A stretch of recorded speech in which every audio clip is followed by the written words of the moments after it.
trust me, gentlemen, Umino takes a lot of pride in defeating an AEW star to win in that global title back in Osaka. Tonight, he defends it against Pac. Pac immediately charging on the corner of boot. I think Shota, he was looking over his shoulder, perhaps remnants of that attack from behind by Gabe Kidd, but that allowed Pac to immediately take control of this match, Nigel. Yeah, and then right away, they're heading in our direction. Good Lord. Watch out. Umino hard into the barricade. Umino well aware the MO of the Death Riders. He mentioned it. He was at one time a young boy of sorts of John Moxley. It was Moxley that gave him the nickname Shota or Shooter, as the case may be. Since then, he's gone by the moniker of Roughneck. He's a real brawler, a real fighter, but did not get out the gates thus far against the perfect soldier. I mean, truth be told, Shota Umino's gone through a lot of personal changes. It's been a very difficult journey for Umino to find himself over the course of the past 5 years, ever since he was taken under John Moxley's tutelage and wing. And a lot has changed for John Moxley. Umino now can call himself a champion for the first time in his pro wrestling career. And it is Umino who is not going to be let that title go anytime soon. And Walker, it's almost as if Shota Umino, he strayed from the herd. He strayed from the foundation of New Japan Pro Wrestling by adopting those Death Rider ways, and over the last few years is just trying to make amends, penance, if you will, to join, as you said, the main unit of New Japan Pro Wrestling as its leader. That's certainly one way that you could put it. I mean, Shota Umino, for all he's said and done in his career, he's talked a lot of talk, but he's never been able to back it up inside the ring, even when he was with John Moxley and under that Death Rider tutelage, if you will. But all that changed 14 days ago, and Gabe Kidd putting that attack in on Shota Umino after Umino pinned an AEW wrestler in Andrade El Idolo. I think that Gabe Kidd, there's like a cover here, that press. I think Gabe Kidd is a man who was flying the lion mark high and prideful in New Japan, and now is saying, I'm AEW born, I'm AEW bred. I mean, it's been a total change in perspective all across the board here. And Gabe Kidd, the consummate mercenary, he will go to wherever the prize is richest. The Pac.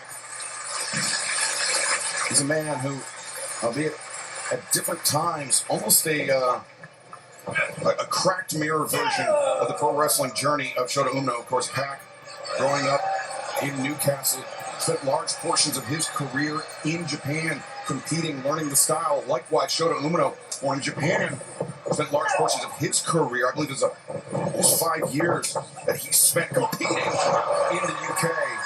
It was in that European independence scene where these two men had their one and only singles matchup. It was for, at the time, what was known as the AEW All-Atlantic Championship that Pac had held at the time. And go on to be known as the AEW International Championship, currently held by Konosuke Takeshita. It was a classic journey. A classic journey for Japanese stars to head overseas. The great Satoru Siyama, Jushin Thunder Liger, spending plenty of time in the UK as well. But right now, this is getting into a real strike fest. A battle of wills. Umino out of the corner, and instead turns things around on Pac. Elbows, chops, elbows, chops. The one and only time these two met in the singles capacity came in 2022 for that former All-Atlantic title, now the international title. And I mean, Shota Umino and Pac, for all that's been said and done here, Excalibur, they've changed so much over the course of those 4 years. Very much so. I mean, Pac is, of course, a former All-Atlantic or international champion, two-time former AEW World Trios champion. He's a man that has never held gold in New Japan Pro Wrestling, and now it's his opportunity to do so. Fisherman suplex, nice grip by Umino. And Shota Umino, Walker, is a man that has grown up around the sport of professional wrestling ever since a very young age. Yeah, second-generation star. His father, referee Red Shoes Uno, over in New Japan Pro Wrestling, and Shota certainly has pro wrestling in his blood. And that is something that Gabe Kidd has certainly ripped on a little bit whenever he put that attack in back in Osaka 2 weeks ago. Back body drop attempted. Shota counters. Very nearly caught Pac sleeping there. You got to watch Shota Umino, this explosive offense you're going to see, and keep your eye on this one. Head to connection. And it's a Shota Umino staple right there, gentlemen. And coming out flush here tonight in San Jose.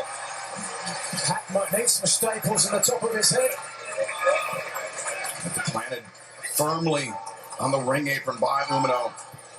Not just like a regular DDT, but the weight of Umino coming over the top and then the added momentum of going all the way down to the floor.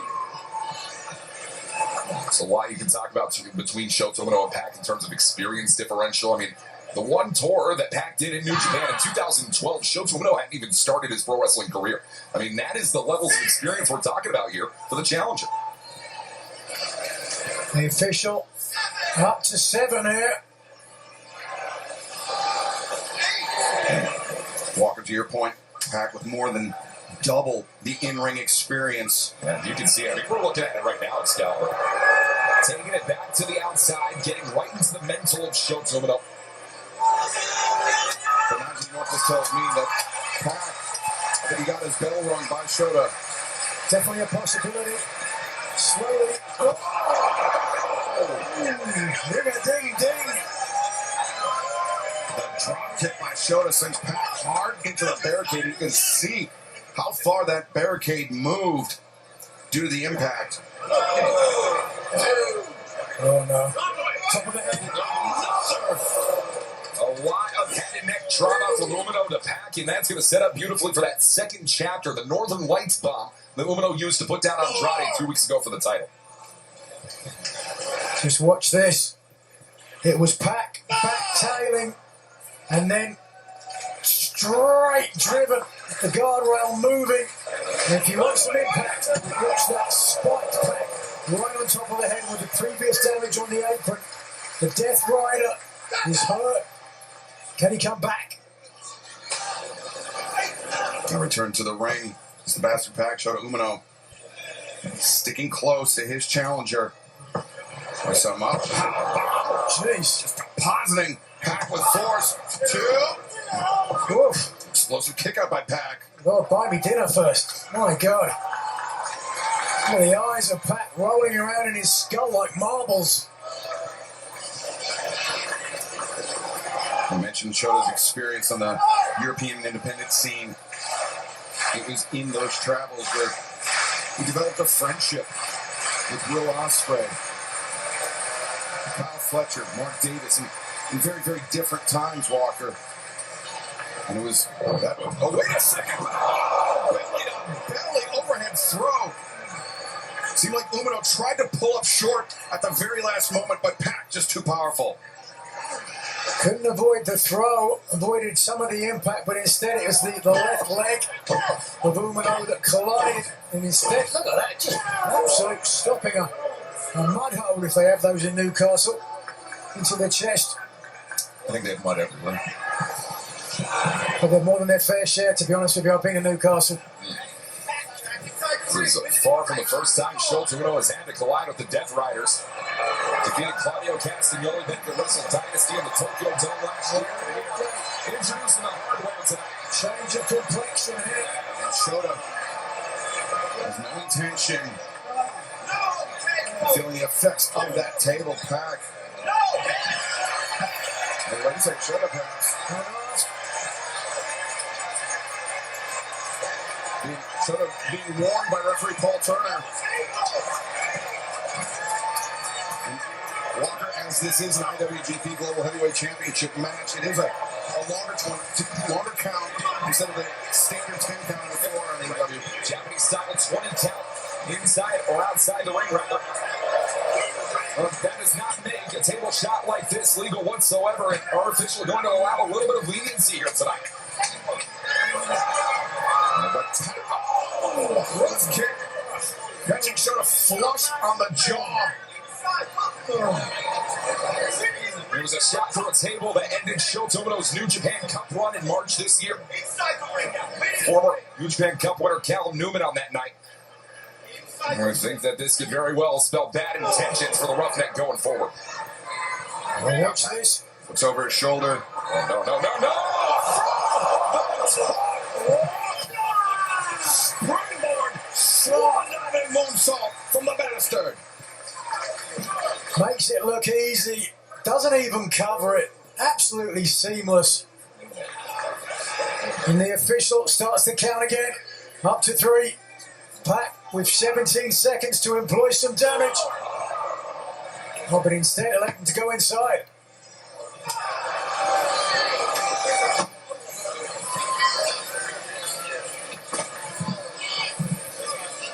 Now Umino, the champion, struggling here as Pac has swung the pendulum of balance in this match into the favor of the challenger. Pac, calm offense. Has moved forward undoggedly. Hold on a second. Look at this.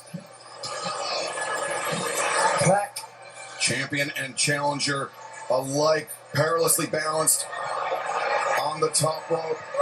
And the Father, the Son, and the Holy Spirit. Belly to belly.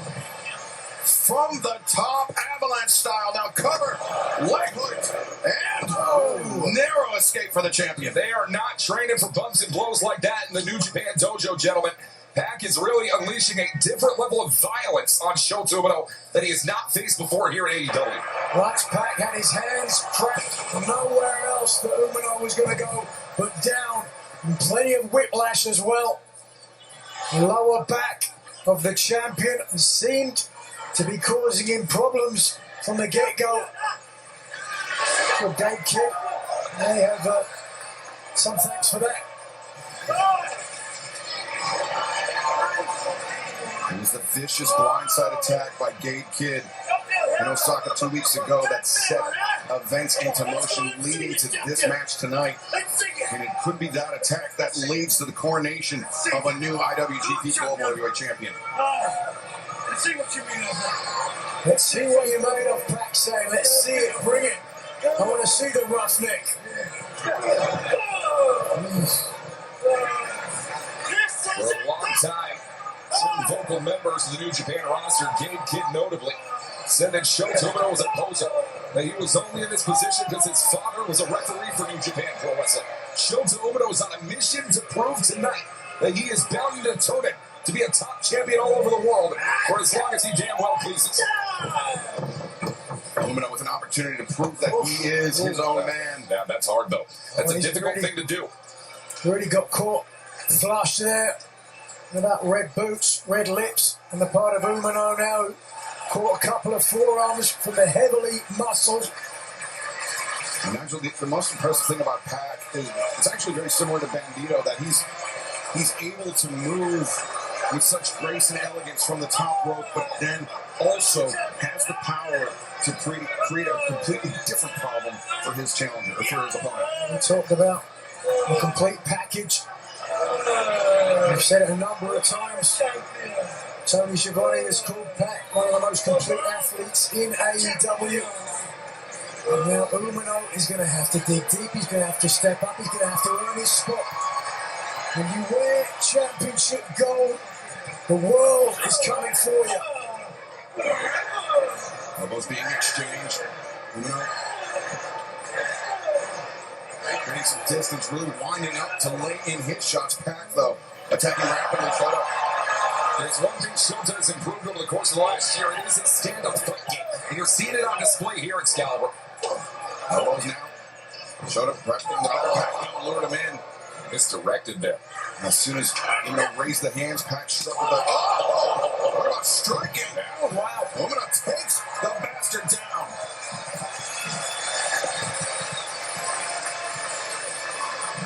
Both champion and challenger have got their kill shots in, but neither has been able to secure victory. Jumping in, ready for him. Release German suplex, but Umino rolled away from momentum through, charges it again. A second time, Umino up to his feet. And his spirit on display, but spirit can only carry you as far as your body lets you. Now Pac hoists Shota up and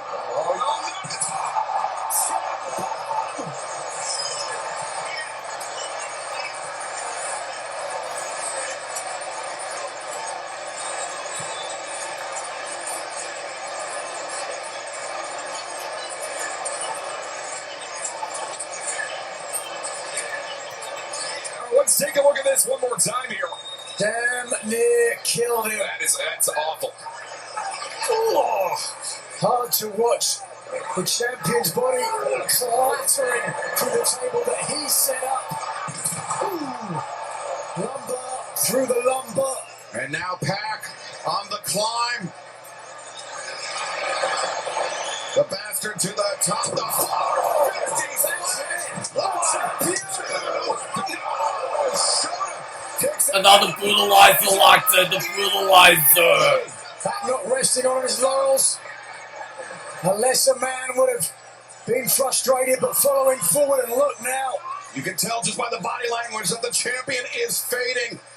Pac appears to have this well in hand.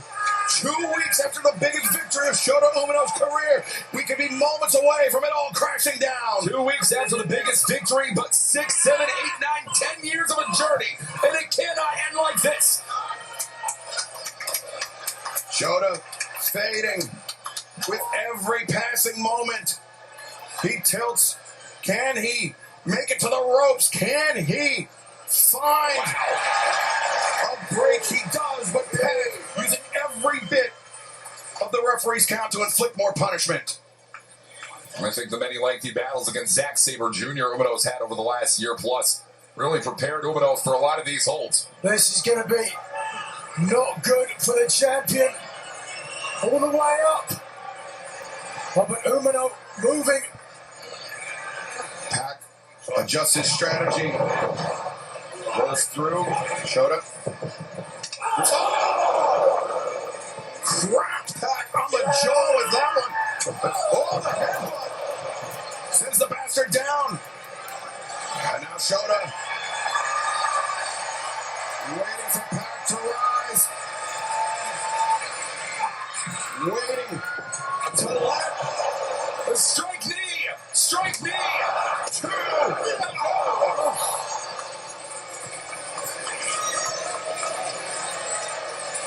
A close call for the challenger. Umino has fought back. Nigel, the awesome bomb from Pac. I mean, I've not seen something like that happen in more than a decade I'm in pro wrestling. surprised he was able to continue, let alone coming close to winning the match. But now he pushes forward, looking for the lariat. No! Reverse hook and run. Good night. Umino! Compressed. No. Intercepts the kick. Block. Didn't block that one.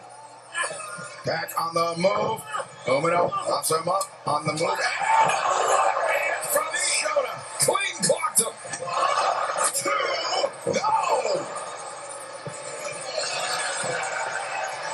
What a showing. Shota Umino. Could be poised. No, instead, the double Oh, underhook. Shota and Umino looking for Death Rider. Call back to John Moxley and Umino.